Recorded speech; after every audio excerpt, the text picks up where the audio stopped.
Salamat, Father Don Dion, sa pagbasa ng ating banal na ebanghelyo. By the way, si Father Don Dion ay ang aming Assistant Vocation Director ng nag-aalaga at naghanap ng mga nais magpari, maging missionary. May isang kwento ng dating arsobispo ng Boston, si Cardinal Richard Cushing na minsan ay tinawag daw para magpahid ng langis sa isang lalaki nag-collapse sa may isang tindahan.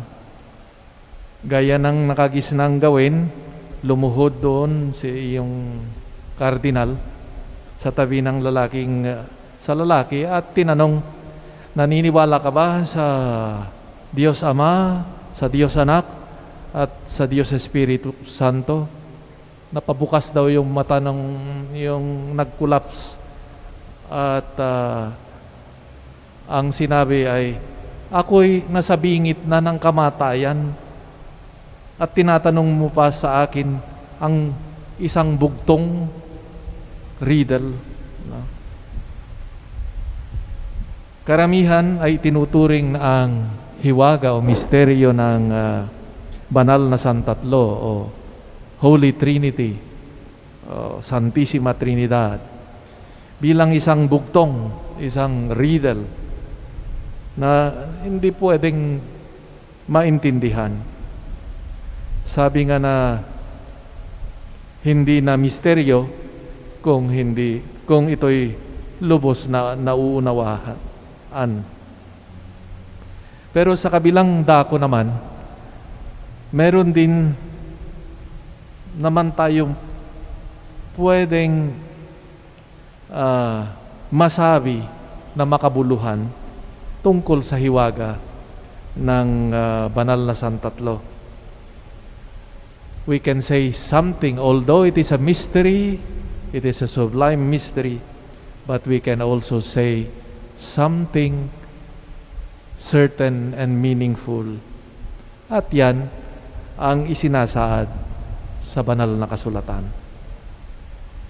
Ang buod ng masalimuot na usapin tungkol sa banal na Santatlo ay ang issue, papaano naging iisang Diyos ang tatlong persona, ang Ama, Anak, at Espiritu Santo. Tatlong persona ay isang Diyos. At saka narinig ko nga isang preacher minsan, hindi ako makatulog ng gabi, hanap sa TV. Abay, sinasabi, yung imbento lang daw ng mga Katoliko yung Santissima Trinidad. No? Wala sa Biblia. On the one hand, tama dahil hindi mo makikita yung katagang Trinidad. Yan ay katagang Latin na. Pero, hindi ibig sabihin na wala yung katagang yon na yung katotohanan o realidad ng Santissima Trinidad ay wala doon.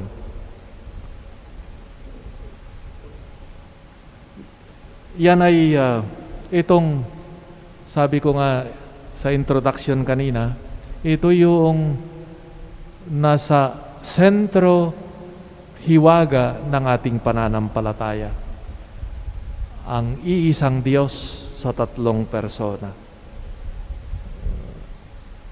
Kaya sa nakaraan, nakasaysayan ng simbahan ng teolohiya, ay malaking palaisipan ito, no? Kung papaano ipaliwanag ang hiwaga ng banal na Santatlo.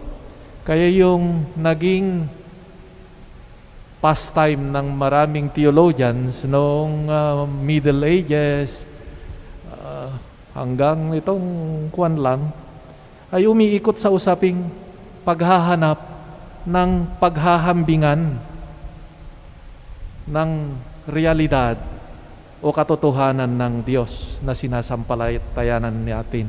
iisang Diyos, tatlong persona. Halimbawa, naganap ng mga bagay para ihalintulad itong katotohanan ng banal na Santatlo. Yung araw daw. Yung araw, yung kanyang sinag, at yung init, nag-iisang araw, pero mayroong ibang anyo pa. Hindi talagang tunay, minsan delikado rin tong mga paghahambing kasi hindi pa rin sapat ng ipaliwanag itong katotohanan ng banal na Santatlo. Kaya ito, naging parang, sabi nga nila, parang intellectual gymnastic na nga itong usapin ng Santissima Trinidad. Kaya parang dahil sa hirap nitong ipaliwanag, kaya isinantabi na, well, naniniwala kami dyan pero hanggang dyan lang kami. Hindi namin pwedeng ipaliwanag. At ang nangyari pa, yung divorce, ika nga ng doktrina at saka yung buhay ng Kristiyano, abay nakakatakot kasi hindi na nakikita yung ugnayan nung hiwaga ng banal na Santatlo sa buhay konkreto ng isang Kristiyano. Kaya salamat sa pagpupunyagi ng mga nananaliksik at sa gabay na rin ng banal na Espiritu na ngayon mas lalo nating may mga pamamaraan kung papaano nga ba nating mas ma-appreciate at maibalik muli sa buhay ng isang Kristiyano, itong hiwaga, ang halaga ng banal na Santatlo. May mga theologians na nang hihikayat na sa halip maghanap ng mga kung ano-anong mga paghahambingan, ay sabi, bumalik tayo doon sa salita ng Diyos. Let's go back to the Word of God, no? Sa Biblia, na kung saan isinasaad dito tungkol sa banal na Santatlo. Sa unang pagbasa, halimbawa, mula sa libro ng Deuteronomio, ipinapaalala ang dakilang walang kapantay na Diyos ng Israel. Narinig nila ang boses ng Diyos na ito, nagpalaya sa kanyang bayan mula sa kaalipinan dahil sa kanyang kapangyarihan at kababalaghan. Nagpakita o nagparamdam o pinamalas ng Diyos kung sino siya sa kanyang bayan sa pamamagitan ng gawaing pagliligtas. Sa ikalawang pagbasa, ipinangaral ni San Pablo ang gawain ng banal na Espiritu kaugnay ni Kristo at ng Ama. At sabi nga niya na ang banal na Espiritu ang gumawa sa atin bilang mga anak ng Diyos at naging Ama natin ng Diyos. Kaya pwede na nating tawagin Ama, aking Ama ang Diyos. At ang mismong Espiritu na ito ang gumawa na tayo'y tagapagmana ng Diyos kasama si Kristo. So makita natin sa ibang salita na ang banal na Espiritu na ang naglalapit at nag-uugnay sa atin sa Ama at sa Anak, si Kristo. Ika nga, ang banal na Espiritu ang ipinapasok tayo sa mapagpala at mapagligtas na yakap at ugnayan ng Ama at ng Anak at ng Espiritu Santo. Mayroong ngayong paglalarawan na nitong pagmamahalan ng tatlong persona ang ating Diyos in an eternal dance, sabi nga nila, that moved as one, no? Different, but they move as one, no? In an eternal embrace of love. Mula sa kanilang ugnayan ng pag-ibig, nais tayong ipasok din dito sa yakap ng pag-ibig ng Ama, ng Anak at ng Espiritu. Kaya nga dun sa Ebanghelyo, ayun, konkreto, humayo kayo sa buong mundo at binyagan ang mga sumampalataya sa ngalan ng Ama at ng Anak at ng Espiritu. Ibig sabihin, ito na nga, gustong ipasok tayo doon sa ugnayan at yakap ng pag-ibig ng ating Diyos. God wants us to participate in this circle of love. And He concretized it precisely in the sacrament of baptism, where we have become children of God, brothers and sisters of Jesus Christ, and temples of the Holy Spirit. Ang punto dito ay, itong banal na santatlo ay hindi makikita natin na hindi yun sa halapaap o yung produkto lang ng intellectual gymnastics ng mga theologians, kundi nandito, very concrete in our lives. No? Bahagi siya ng ating buhay, o mas maigi sigurong sabihin, bahagi tayo sa buhay ng banal ng santatlo. As I've said, with baptism, God introduced us already through the power of the Holy Spirit into this communion, embrace of the Father, Son, and Holy Spirit. Kaya, ang Kristiyano ay pwede nating sabihin na puspos ng Espiritu ang napapaloob sa hiwaga ng banal na santatlo. Sa tulong ng Espiritu Santo, tayo'y ipinasok dito sa ugnayan ng banal na santatlo. Kaya kung titignan lang natin ng mas maigi yung ating karanasan, pagsisimula natin halimbawa ng mga panalangin natin, tinatawag natin ang presensya ng banal na santatlo. Nabibinyagan tayo, nagsisimula, pinagbabasbas kayo sa ngalan ng banal na santatlo. So, our life as Christian is marked profoundly by the presence of the Holy Trinity in our lives. Kaya mali yung sinasabi na ang banal na santatlo ay doon lamang sa mga usaping ikangay malayo sa katotohanan ng ating buhay. No. Bahaging malapit na malapit sa atin.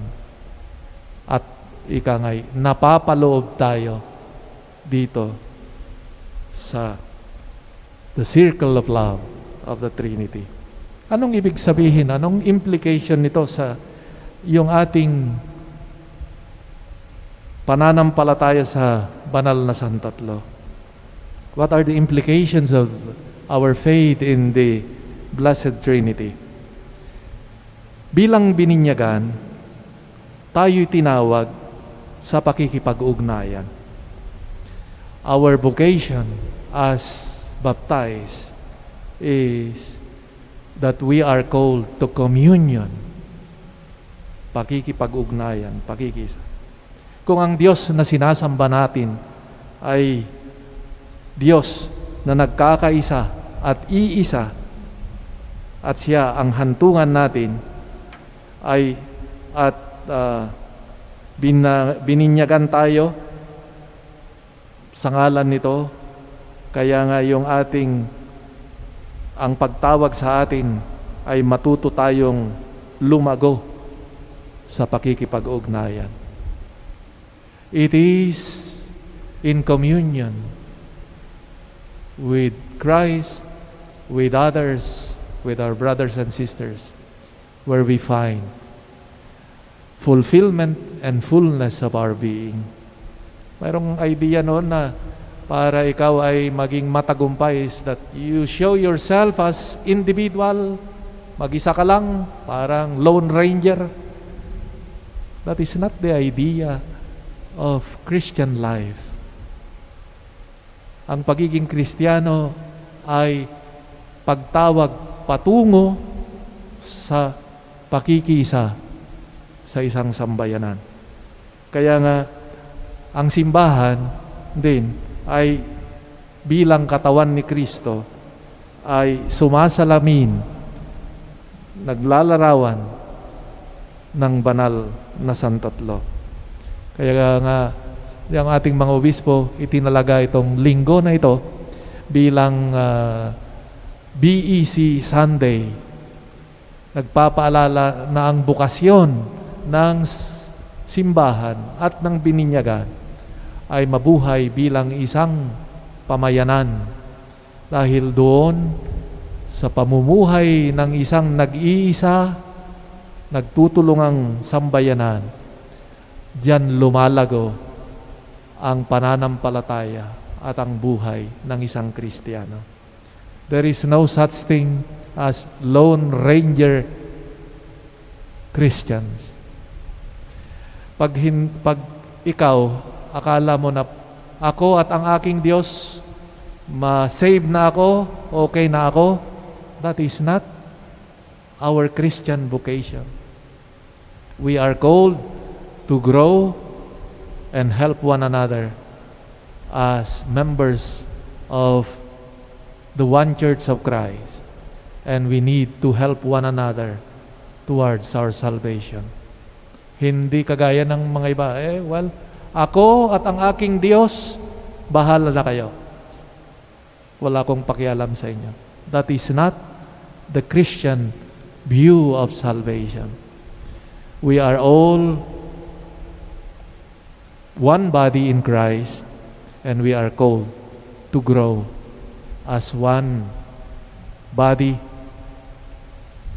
and we are all called to that fullness of communion with the Holy Trinity. Kaya siguro tignan natin, i-check din natin yung ating attitude towards community, towards our commitment to our community, to our church. No? Ano bang pwede ko ring gawin para sa aking community? No? Maybe you have talents, no? Or not only, or gifts, or your mere presence in the celebrations, and your eagerness you show in the community. No? This would help us grow together. Lahat pwede tayong may ambag. Kasi kung sabihin mong wala kang may ambag, insulto sa Diyos na nalumikha sa iyo, na pinagkalooban ka ng maraming kaloob. And those gifts of our person, of our presence, of our talents, everything, ay mas lalong yumabong para sa ikabubuti mo at ikabubuti ng ating pamayanan. Pagpalain nawa tayo at magkaroon tayo ng tunay na malasakit para sa ating sambayanang Kristiyano. Amen.